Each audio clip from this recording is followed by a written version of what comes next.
Hola, estamos aquí en la playa a Sayulita.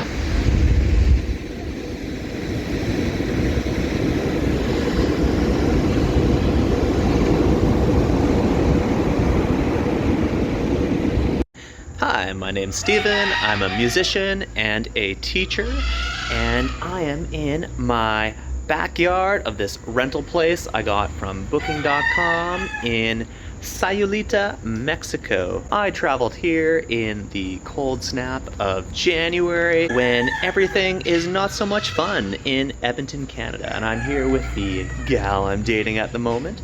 And this backyard place here costs $60 Canadian per night, so divide that by 2, that is $30 Canadian. This whole trip to Mexico is cheaper than traveling within Canada, within my own country, and we get to go see somewhere cool and exotic, a different culture.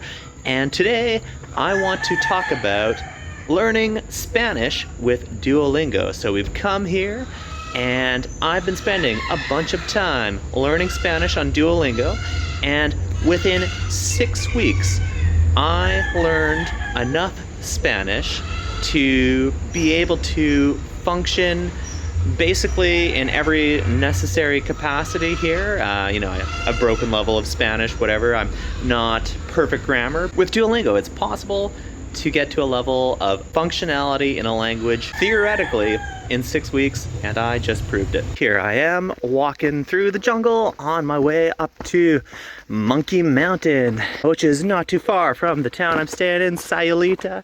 So I have been having a great time in Mexico for the last 5 or 6 days. I got another 4 or so left. Wow, it's been amazing here. This lovely gal I've been dating keeps saying that January 2nd, when her birthday is such a miserable time in Edmonton. It's cold. I mean, everyone we know would say, who wants to be around in Edmonton when it is so cold?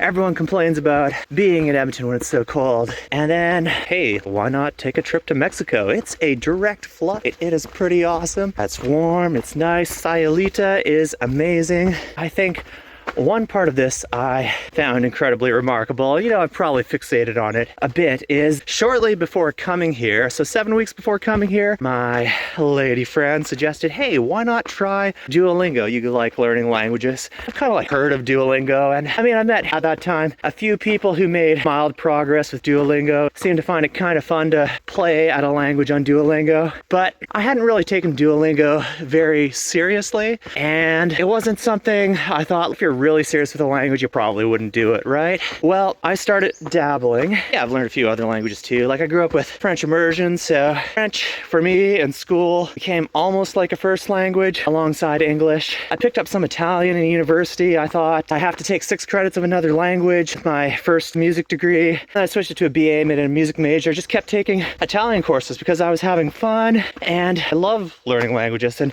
when I was learning Italian, I thought, man, I'm just good at learning languages. Turns out Italian is quite close to French. So when I went to South Korea later, I'm like, I'll just wing it. I found Korean quite a bit more difficult. Honestly, I would say to get to an Asian language or maybe an African language versus a language that's close to your own language, probably 8 to 20 times more effort. So that's kind of how I felt there. In the back of my head, I told myself I should learn Spanish sometime. I'm 38 now. I told myself I'm gonna learn 5 languages, fluent in 5 by the time I'm 30. Well, that didn't happen. I can sort of speak 4. I took a lot of university courses, and university courses cost money, and I think there's a value to it. When I learned any of these languages, Duolingo either wasn't there or isn't what it is now, and Duolingo's kind of awesome right now, and it's getting better and better. I think the biggest critique I saw of Duolingo is that Duolingo does not really have talking, right? How do you practice your speaking or how do you practice your writing? It's getting better with that too. So with the AI of things, you can chat with Duolingo and you can write and it'll correct your sentences. Actually, ChatGPT does this quite well now too, which is fascinating. So, oops, it's just chatting with a Mexican family there. A lot of fun as I go up this hill.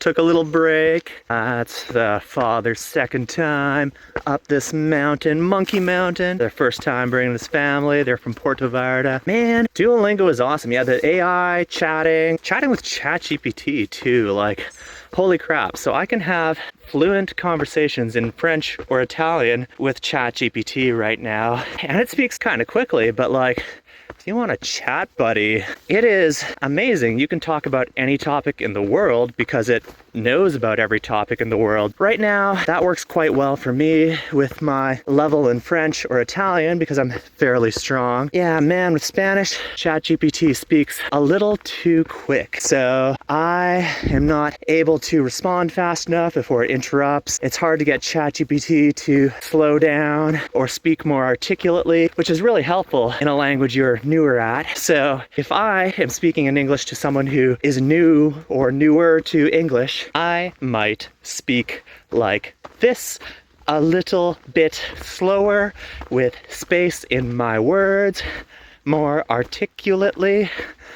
So ChatGPT won't do that. It's no good. So the cool thing with these AI calls from Lily and Duolingo is she does speak more slowly. She does speak more articulately. And she tends to ask questions specific to the topics you've been learning about in your Duolingo path. So that's what you get when you pay for the Duolingo Max. That function there, I do think that's one of the cooler and more helpful things. I think it had been everyone's critique of Duolingo and its learning process. Oh, but you can't practice your speaking. Except now you can practice your speaking. And it's actually with the path of the things you're learning about. Actually, sometimes you start asking questions or giving information about things that are not what it's learning about. Sometimes Lily gets confused or sometimes glitches out, but sometimes she goes with it too. And sometimes you have these beautiful conversations with this cartoon character about things that were probably not in their lesson plan. So yeah, that's kind of amazing too. So I definitely can pick up a language faster than a lot of people because I've learned other languages and I know how to learn languages and I know how to fill in the missing gaps. And Spanish in particular, I am able to learn faster than other people because it is very close to French and Italian, which I already speak well. So if I don't know a word, I can just oftentimes take the word from French or Italian and just change it a little bit, or even sometimes it's the same word, and a lot of the times I will be understood. So I probably know twice as much in Spanish as I've actually learned in Spanish because of my French and Italian knowledge, which is kind of cool. So this became an experiment for me. So after like dabbling in Duolingo for 1 week, just 1 week, it was like, wow, okay, these ads are annoying me and they're kind of long, and I'm really curious about these AI features, which are completely new, and I just thought I got to give it a try. Like, I think because of the AI of things and because of how well this path has gone, after 1 week I determined I think it's worth a shot to see if I pay for this, will it help my learning? How would this affect my learning? And kind of a game, like, okay, January 2nd, I'm gonna fly away to Mexico. How much Spanish can I learn before then? Could I learn enough Spanish to be able to function in Mexico when I get there? So 1 weekend, I'm like, I'm gonna pay for Duolingo Max. Then I had 6 more weeks where I just went hard. I was just playing it all the time, like first thing when I get up in the morning, drinking a coffee, having my breakfast, and I'm playing Duolingo. If I get home and I'm tired, I'm sitting on my couch like, oh man, that was a rough day of work, I play some Duolingo. I actually like really enjoy it as a game too. So there are definitely a lot of other tools out there and they're cool, but I think Duolingo has a few advantages, and if it didn't, it wouldn't be the most used program in the world right now. But the two really, really obvious advantages over any other program is that it is using gamification. So it's making everything games and fun, and it looks like a video game and feels like a video game, and has all these reward systems like a video game. Also, it's using micro-learning. So you can just do a small, short lesson in a few minutes. I've completed a lesson in a minute or two. So you got a short break at any point. You're waiting in line to grab a coffee somewhere, play a little Duolingo, and you just take all these couple of minutes you have throughout a day. Well, it adds up, and you've been learning in your spare time, or time you were gonna waste anyways. I don't know, are you gonna go scroll on social media? No, don't scroll on social media, learn another language. So I went really hard at this for 6 weeks. Like, how far could I get? And I thought maybe it might be possible for me to get up to the surf level 60, sort of the common European framework for languages there, which they align with on Duolingo. And I didn't quite get there. So in 6 weeks of going hard, I got from nothing in Spanish to level 44, which, yeah, they've got A1, A2, B1, B2, C1, C2. You can look up exactly what that means. But A2, you should be able to have basic interactions. You should be able to work in the environment. If people are patient, you can have good conversations. That's kind of what they say. So I got to like level 44, A2 level, before going to Mexico. So there's like quite a lot of time. And to be honest, I haven't personally heard of anyone else going that hard on a language in that short amount of time. I'm sure if I go on the internet, I can find it. I'm sure other people have.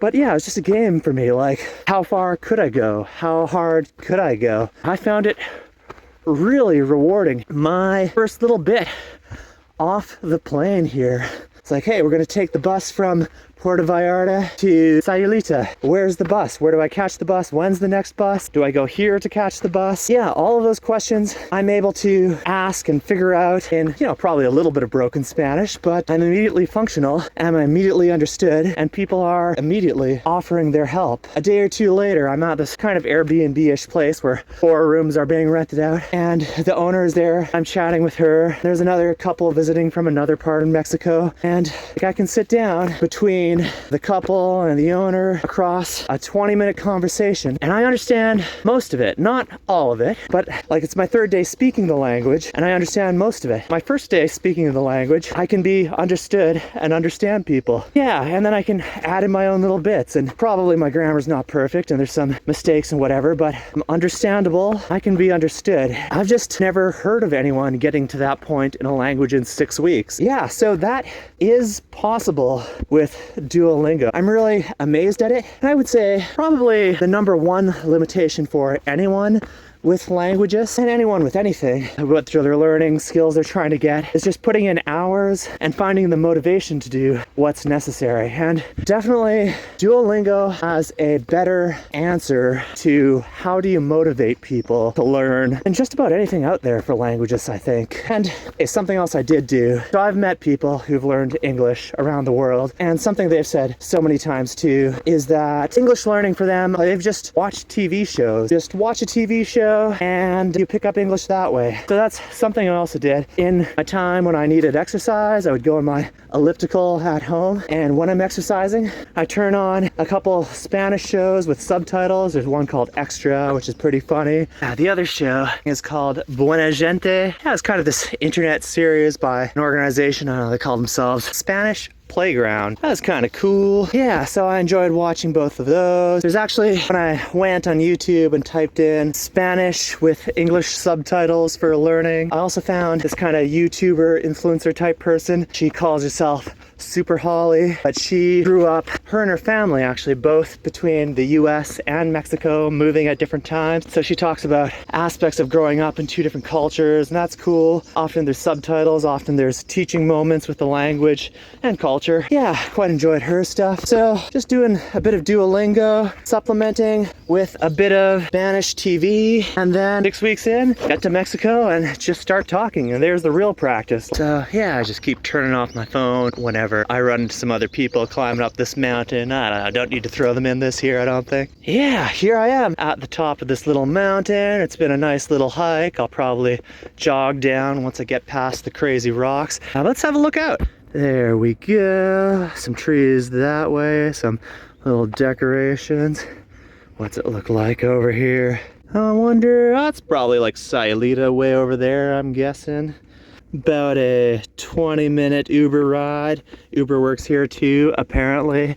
Had a great chat with my Uber driver, David, he learned English watching TV shows. It was fun to speak in both English and Spanish with him. Good practice for both of us. Oh, speaking about that kind of thing, everyone here is super friendly. You know, I'm sure there are some parts of Mexico that are unsafe. This part of Mexico feels really, really, really safe. Like, I think I feel safer here in the Puerto Vallarta area, using Sayulita as a home base for 9 days. I probably feel safer here than my hometown of Edmonton. I live slightly north of downtown at Edmonton, which could occasionally have moments of sketchiness. My particular area is great, but a couple blocks in one direction is not. So anyways, it's so great here. Everyone's nice. Everyone is so kind. I feel like there's a greater understanding for tourist type people and people who don't speak the language as much, who are not from here, than many places in the world. Yeah, this experience of learning Spanish super quick has been super cool. I think in the future I would like to do some more trips to other parts of Latin America. So learning Italian in university, that was cool, but not a lot of the world speaks Italian, unfortunately. And I should probably go back someday, but it had always been in my head, like, why not learn Spanish? And there's so much cool culturally with Spanish, so many cool parts of the world to see. So in my head, at some point in my life, I was always going to learn Spanish, but you get busy with things, and I don't know, I'm not right now seeing myself making more money by learning more languages or anything, and you know, you got to get by in life. However, I just feel like the cost of learning a language just went down so much. Okay, I did the Duolingo Max, I did the family pack. Okay, so it's $300 for a family, but then I find 5 people to be a part of my family, and now we've paid $50 each to have best benefits of Duolingo. And what does a university course cost right now? Like, a course at the U of A is probably like $800 now. I don't know, 700, 800, I'm not sure, in that range. So I think as I was going through learning Spanish here with Duolingo for this period of time, for the beginner level, I think I was learning like at least 5 times faster in Spanish than I was learning Italian in university with university classes. And to be fair, there's other things, like I really do know how to learn a language now, and I do know like how to fill in the gaps and what it takes, but tools like this just weren't available. And also one huge aspect that the text and the speaking lines up, like all the text that happens is also spoken at the same time, so you're hearing it and reading it at the same time. That is being employed in a lot of language learning now, like for elementary kids in English in their first language in a lot of ways. There are increasingly tools like this, things like Raz Kids, so many different programs. So there's just a lot of good language learning things happening in Duolingo, and it might not be completely exhaustive, and probably you could be more thorough in grammar and some ways, tackling in a more straightforward way and stuff. But in terms of just hitting it head on in a straightforward way, just like the quickest, most rapid way to pick up a language and immerse yourself and just bam, bam, bam, hit out a whole bunch of exercises, I think it's really winning in its approach. Maybe you want to break down grammar more at some point later in your learning, or maybe you want more practice speaking or more practice listening, and there's other ways and other things. But if you're going to choose one way to learn a language, I think Duolingo might be winning, and you can just do it in your spare time. You have a couple minutes having a coffee, do a little more Duo. You want a minute when you get home on the couch, play a little Duo. You're just playing a game. So, and I've seen other people who've done Duo a lot more slowly than me, who've done it for like 10 years or something like that. And, you know, maybe in 6 weeks I've got to the point they did in 10 years, I'm guessing. Or maybe they're a little bit further. So there's people who've done this like lesson at a time, just like, oh, I'm going to do 1 lesson a day, but they do it for a very, very, very long period of time. And seeing their stories on YouTube, I think, you know, we've probably got to similar places where if you do the same lessons over 10 years, or you do the same lessons in 6 weeks, you'll probably get to the same place and, you know, have a roughly comparable level. So yeah, do it at your own pace. You know, if you want to go hard so that way you can suddenly function in a language when you get to another place, if you can get to about level 40, you will probably be functional in that other language, like enough to get by and in a basic sort of way. And I think the coolest thing today, I went to pick up a phone solution. So I wanted a way to be able to call. So I went to this phone store and I asked if the lady there speaks English, and she doesn't, or didn't feel very confident about it. So I was like, oh, okay, well, like, I'm not sure I have all the words, but I got to do this in Spanish now because she won't speak English. And, that's cool. Actually, it's good for me because then I have to practice when I'm uncomfortable. And actually, other parts of the world I found where people did speak English, I didn't always have to practice when I was uncomfortable. It's often an advantage to be able to go and have to practice something, need to use your language even when it's uncomfortable. I did this exchange and figured it out. So for 100 pesos, which is like $8 Canadian, I was able to get a SIM card, swap out the SIM card with my SIM card from my phone. And now I have a functioning Mexican phone number and I have 1 gigabyte of data.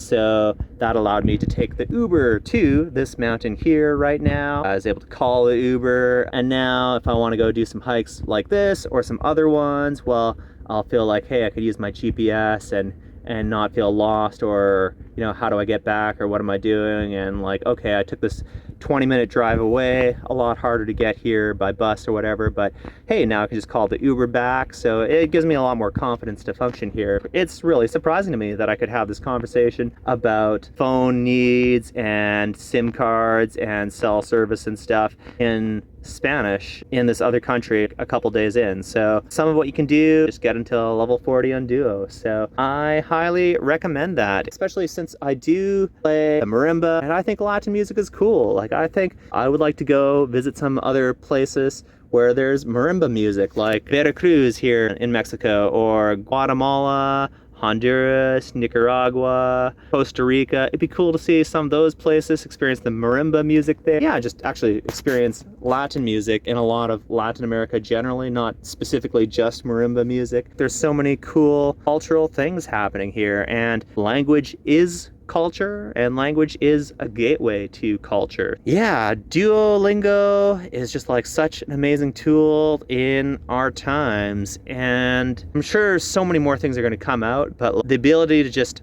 talk with ChatGPT, which was released like 2 months ago. I mean, I'm sure it's still working it out, and I'm sure in the not too distant future they will realize that if AI can speak more slowly and articulately, if you can ask it to slow down, it will be better for language learning. I'm sure it's going to get there. It's a brand new world in that way, and man, I just proved it. Not everyone, I'm sure, will be able to do this as quick as me, but I'm sure some people could do it quicker. If you don't have other things to do in your life, if you don't have to do a job or other school or something, hey, you have 6 weeks. Go learn enough of another language, just go to some other cool part of the world. So this is just walking into the main part of Sayulita, the downtown area, El Centro, on a Tuesday night.